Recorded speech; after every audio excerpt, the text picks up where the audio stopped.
Boa noite, bom dia, boa tarde. Os saúdo na graça, na paz de nosso Senhor e Salvador Jesus Cristo. Sou o pastor Edilson Caruso. Estou aqui para meditarmos nesse dia 23 de dezembro, não é?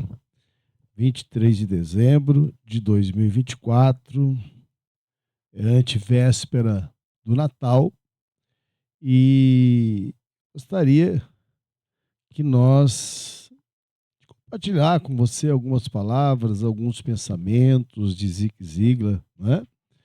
De Ike Heger. E a gente tem aqui meditado sobre isso, sobre esse um devocional, né? Para todos os dias. E eu louvo a Deus pela sua vida. Olha, se você estiver chegando agora, não foi inscrito no nosso canal, inscreva-se aí, deixa o seu like, clica no sininho para ativar as notificações e, se possível, compartilha, tá bom? Então vamos lá. Eu quero falar com vocês hoje sobre um texto que está no Evangelho de João, capítulo 15, versículo 13, que diz assim, olha: ninguém tem maior amor do que este, de dar a alguém a sua vida pelos seus amigos. Amém? É muito forte essa declaração de Jesus, e se nós analisarmos, né, também é muito fácil se dizer amigo. Olha, eu sou o seu amigo, eu te amo, conta comigo. Mas verdadeiramente, meus irmãos, meus amigos, né? É por isso que eu não gosto, sabe? Eu tenho certa dificuldade com alguns termos, porque nós precisamos entender o significado e dar às palavras o valor, né? E o sentido literal, etimológico que elas têm. Tá? Eu tenho alguns amigos, algumas pessoas ao longo da vida eu achei que eram minhas amigas, né? Mas não eram. Eram meus amigos, mas não eram. Foram apenas pessoas com as quais eu convivi. Eu acho que você também já passou por isso, mas que deu uma tremida aqui na câmera, mas que passaram. Isso faz parte da vida de todos os seres humanos. Então, é fácil falar. Falamos que somos comprometidos com os nossos cônjuges. As pessoas dizem, nossos filhos e nossos amigos. Mas à medida que o amor se iguala à quantidade de sacrifício que estamos dispostos a fazer por eles. Olha, veja bem, por que Jesus diz isso aqui? É interessante que ele vai continuar o texto e vai dizer aqui no versículo 14, vós sereis meus amigos se fizerdes o que eu vos mando. Então, há um pré-requisito, há algo que nós precisamos levar em conta em relação a essa situação. Por quê? Eu estou com a outra cadeira aparecendo aqui, né? Por quê? Porque a essência daquilo que nós falamos, melhor dizendo, precisa estar em concordância com as nossas atitudes.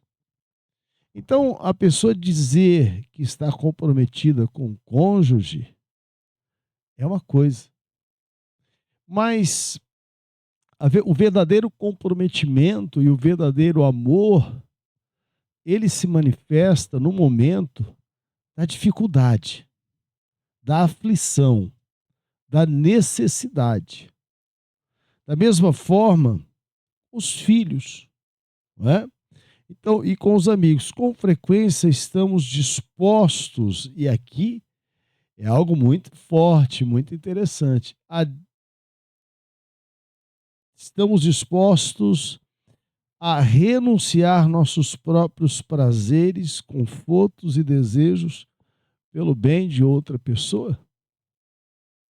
Ora, irmãos, se somos cristãos, somos herdeiros e co-herdeiros em Cristo, nós precisamos ter um comportamento que seja condizente com aquilo que nós dizemos, com quem nós dizemos ser, com a fé que anunciamos e que nós pregamos. Por quê? Deixa eu ver se essa lâmpada aqui melhora um pouco a minha imagem. Por quê? Porque é algo que as pessoas esperam ver em nós. Essa identidade. Um dos fatos que tem constrangido e tem degradado a humanidade, principalmente no mundo ocidental, é a relativização do ser, a relativização das atitudes, e isso leva à inversão de valores. A inversão de valores, ela tem produzido no ser humano, e os cristãos, os evangélicos, né? Porque cristão é forte. Os evangélicos, eles não são imunes a isso. Eles não são. Essa inversão de valores que tem permeado e que tem se destacado na sociedade, ela tem também provocado uma crise de identidade no povo evangélico, naqueles que se dizem povo de Deus. Ora, veja bem, por quê? Porque Jesus diz aqui, olha, ninguém tem amor maior do que este, de dar alguém a sua vida pelos seus amigos.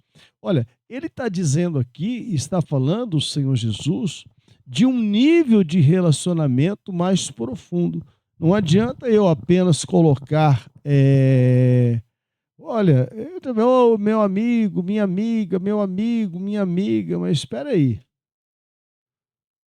Realmente,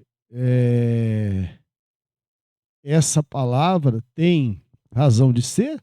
Ou é apenas o mesmo significado de, ô meu chapa, ô cara, ô rapaz, ô irmão, não é? Seja lá qual a expressão que a pessoa esteja acostumada a chamar a outra, né?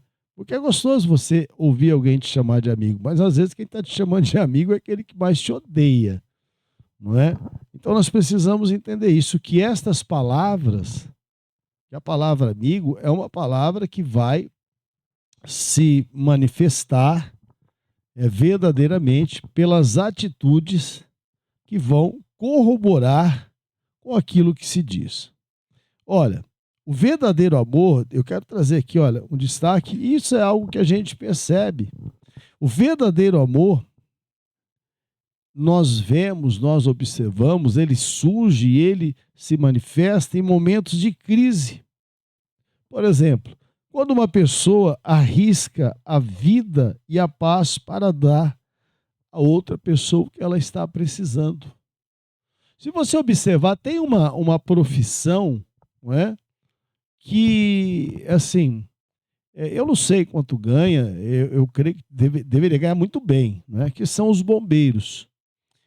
Eles, assim, é uma profissão, tá? Uma profissão de risco, mas que exige daquelas pessoas, dos bombeiros, muito amor.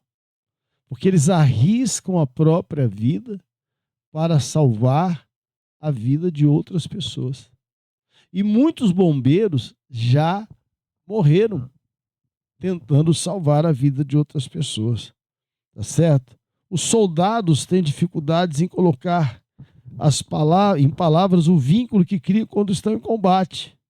Quando os homens que estão ao seu lado estão dispostos a dar as suas vidas uns pelos outros. Meus irmãos, quando o soldado está na guerra, o amigo mais próximo que ele tem não é o seu pai, não é a sua mãe, não é sua esposa, os seus filhos, é o soldado que está ao seu lado. Por quê? É com esse soldado que está ao seu lado que ele conta para se defender. É com esse soldado que está ao seu lado que ele vai compartilhar os sentimentos, né?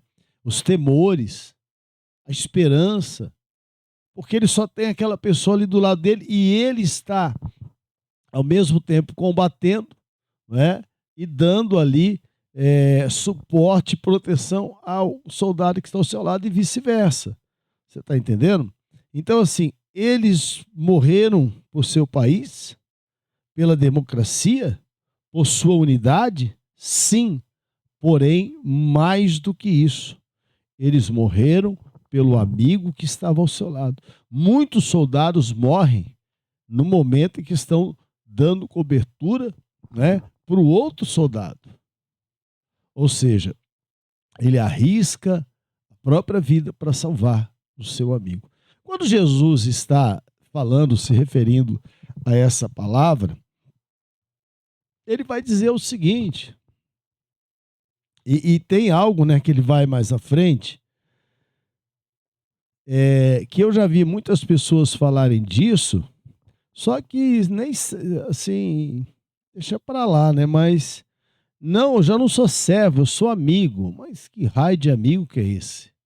Porque Jesus diz assim, já não vos chamarei servos, porque o servo não sabe o que faz o seu senhor, mas tenho-vos chamados amigos. Agora, no versículo 14, ele diz assim, só é amigo dele, de Jesus, aqueles que fazem aquilo que ele manda. Não aqueles que agem ao seu bel prazer.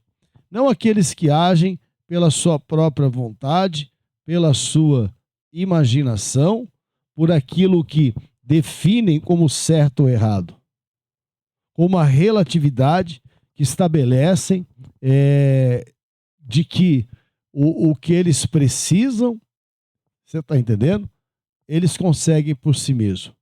Em que Jesus, muitas vezes, está muito longe, mas muito longe, né, de ocupar o lugar que é dele, porque o lugar de Jesus na nossa vida não pode ser substituído por nada e nem por ninguém, ok?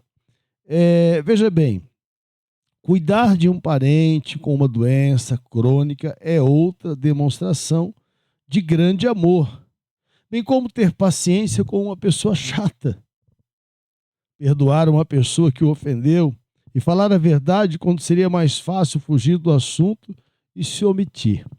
Olha, eu vou te contar uma coisa, o que tem de gente que mente na cara dura, né, é interessante isso, porque, na verdade, a pessoa ela está enganando a si mesma, né? Hoje mesmo aconteceu um episódio, eu acho que eu não posso falar o que é, mas eu mandei uma mensagem para uma pessoa, né, de uma situação que eu precisava de um retorno, e assim a mensagem chegou e a pessoa começou a digitar para responder. Era algo que tinha horário para responder, ok? E imediatamente parou. 1h30 depois, a pessoa respondeu que estaria atendendo aquela solicitação. Já são 21h12 e até agora, nada. Então, assim, é mais fácil fugir do assunto e se omitir. Mas no momento que eu tiver a oportunidade, como era um assunto bem, né, é um assunto que não vem aqui ao caso, mas um assunto profissional, eu vou chegar e vou falar. Como nós precisamos entender isso.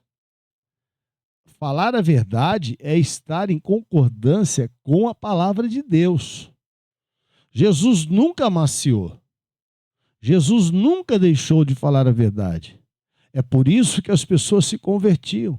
É por isso que as pessoas eram transformadas. É por isso que as pessoas recebiam o toque, a cura, o milagre, a salvação. É só por isso, irmãos.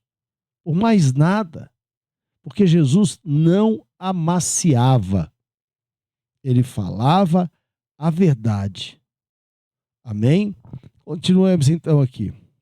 Vivemos em um mundo egoísta, onde o direito das pessoas reina supremo. É interessante isso, né? As pessoas, a maior parte delas, aqui, principalmente aquelas que não têm o Senhor, elas se acham assim, elas têm todos os direitos do mundo, elas pensam isso. Isso é natural no ser humano, viu? Não é legal, não.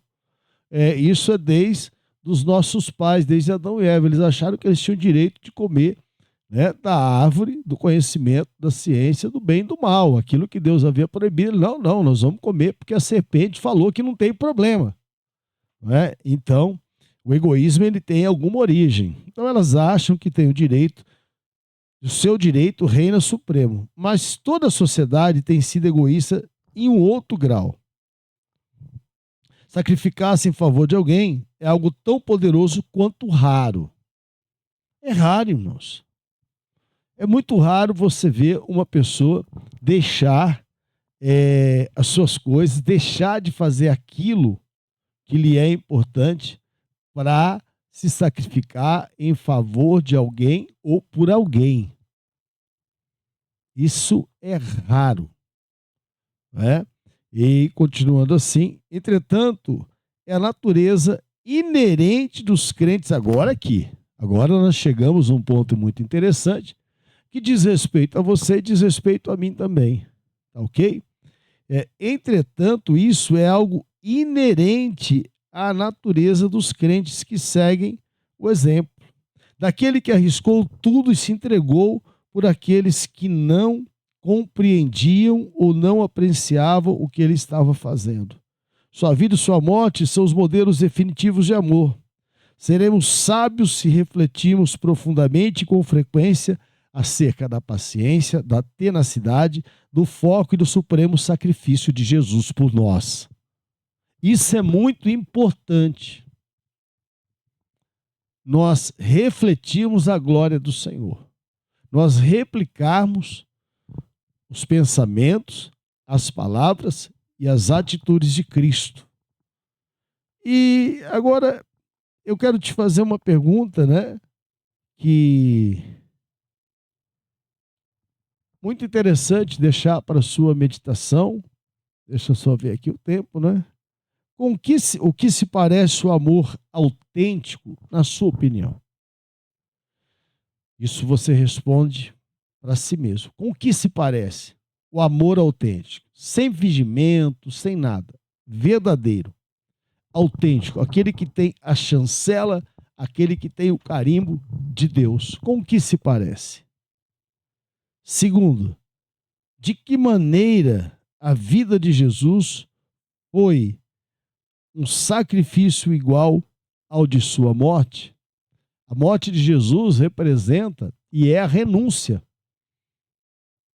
A vida, inclusive, não é?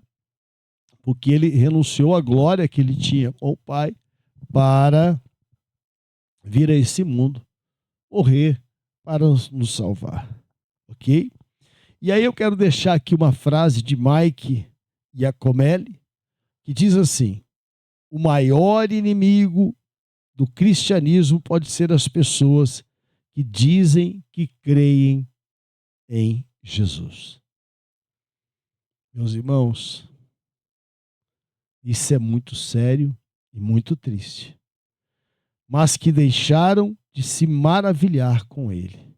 Ou seja, pessoas que têm um rótulo, que têm uma etiqueta de cristãos, mas não são cristãos. Que Deus nos perdoe, que Deus nos livre de viver dessa maneira ou de agir dessa forma. Que o exemplo de Cristo, que a palavra de Cristo, que a vida de Cristo seja algo profundo em nossas vidas. Que nós tenhamos uma vida de arrependimento, uma vida de novo nascimento todos os dias. E que o amor de Cristo habite nos nossos corações de uma forma abundante. Deus eterno, maravilhoso Pai, Deus de Abraão, Isaque e Jacó, nós oramos nesse momento. Te agradecemos por mais esse dia, Pai. Eu te peço que em nome de Jesus o Senhor venha de encontro àqueles que me veem, que oram, que assistem comigo nesse momento. Que o Senhor venha abençoá-los, que o Senhor venha, meu Deus, em nome de Jesus, eu te peço, dá-lhes sabedoria, que o Senhor venha lhes ensinar, ó Deus, como agir, como proceder nos momentos de dificuldade e também de aflição. Eu coloco, Senhor, todos aqueles que precisam de cura, de libertação, de salvação, todos aqueles que precisam de prosperidade, que estão enfrentando momentos difíceis na vida financeira em suas vidas. Pai, abençoa cada um dos meus irmãos, dando uma noite de paz, um sono reparador. Assim, aqueles que estiverem durante o dia, que o seu dia seja abençoado. Nós te louvamos, te glorificamos e te exaltamos, porque tu és santo e tu és poderoso, e tu és um Deus que nos ama verdadeiramente, em nome de Jesus. Amém. E graças a Deus. Meus irmãos, eu quero agradecer você que tem acompanhado aqui. Hoje já é, salvo engano, o quarto dia, né, da nossa meditação. É isso mesmo, né, que a gente começou aqui. Eu trabalhei bastante hoje, graças a Deus, e trabalhei bastante e tô aqui, né? Falei, nossa, eu tô muito cansado. Tô sendo bem, tô sincero, honesto com os irmãos, mas eu falei com a minha filha, falei, não, agora o papai precisa ir lá gravar a mensagem, né? Amanhã tem, Natal tem, e com a graça de Deus nós vamos fazer os 365 dias desse ano. Gostei dessa imagem, né? O Muro das Lamentações, ali está a Mesquita de Omar, né? O Domo da Rocha. Então, assim, muito legal, muito bonita essa imagem, viu? Muito bonita mesmo. Isso nos remete a Jerusalém, a cidade dourada, a cidade de ouro. Deus te abençoe poderosamente. Que a paz, a graça, a bondade de Deus sejam derramadas de uma forma sobrenatural na sua vida. Se você quiser nos ajudar, olha, tá aí passando no rodapé aqui, ó, no vídeo, tá? A chave Pix da nossa igreja, que é o CNPJ, não é? Se você puder nos ajudar, Deus te abençoe. As ofertas são consagradas ao Senhor, tá bom? Mas ore por nós. Que Deus te abençoe de uma forma poderosa em nome de Jesus. Amém? Glória a Deus.